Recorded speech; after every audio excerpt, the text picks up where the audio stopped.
राजधानी व्यू, सच कहने का साहस और सलीका। हम हैं आपकी आवाज, राजधानी व्यू।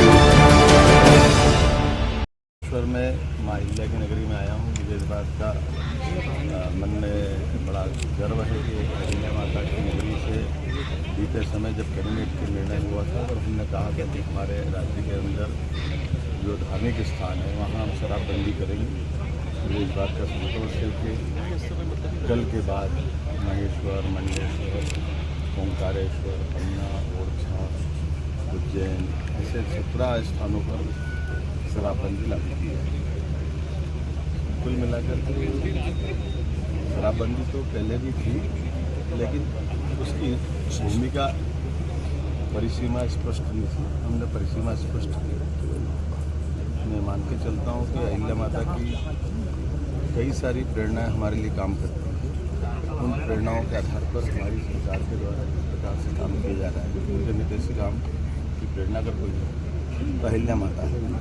मेरी अपनी ओर से अहिल्या माता के चरणों में प्रणाम। आज मैं माँ अहिल्या पे एक नाटिका बनी थी, उसका शुभारम्भ करने के लिए आया था। और इस अवसर पर एक चीज़ और जोड़ना चाहूँगा। मध्य प्रदेश स्वराज्य जिसने यशस्वी प्रधानमंत्री श्रीमान नरेंद्र मोदी जी के नेतृत्व में शिक्षा नीति लागू की थी, जब मैं शिक्षा मंत्री था, तो आज एक लेख लिखा है श्रीमती इंदिरा गांधी ने, और उनने उस शिक्षा नीति को लेकर के जो बात कही है उसमें कटु शब्दों में उसकी निंदा की जी। सोनिया गांधी ने इस बात का ऐसा लगता है कि उनने वो नई शिक्षा नीति देखी नहीं है।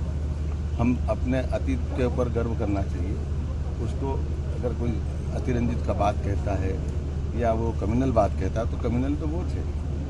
अगर हम महाराज शिवाजी अकबर में तुलना करेंगे, महाराज शिवाजी और औरंगजेब में तुलना करेंगे, तो हमारी जड़ें तो शिवाजी तरफ जुड़ना चाहिए।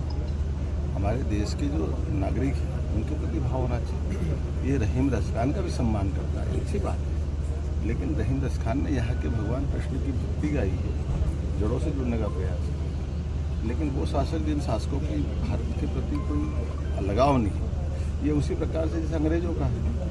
अंग्रेजों से क्यों बाकी लोगों ने स्वतंत्रता का युद्ध लड़ा, देश को आज़ाद क्यों कराया है? तो मूल बात ये कि हमारे द्वारा वर्तमान की शिक्षा नीति से स्वावलंबन भी होना चाहिए, शिक्षा से संस्कार भी आना चाहिए, शिक्षा से संस्कृति का भी गर्व होना चाहिए, शिक्षा से जुड़ करके भविष्य की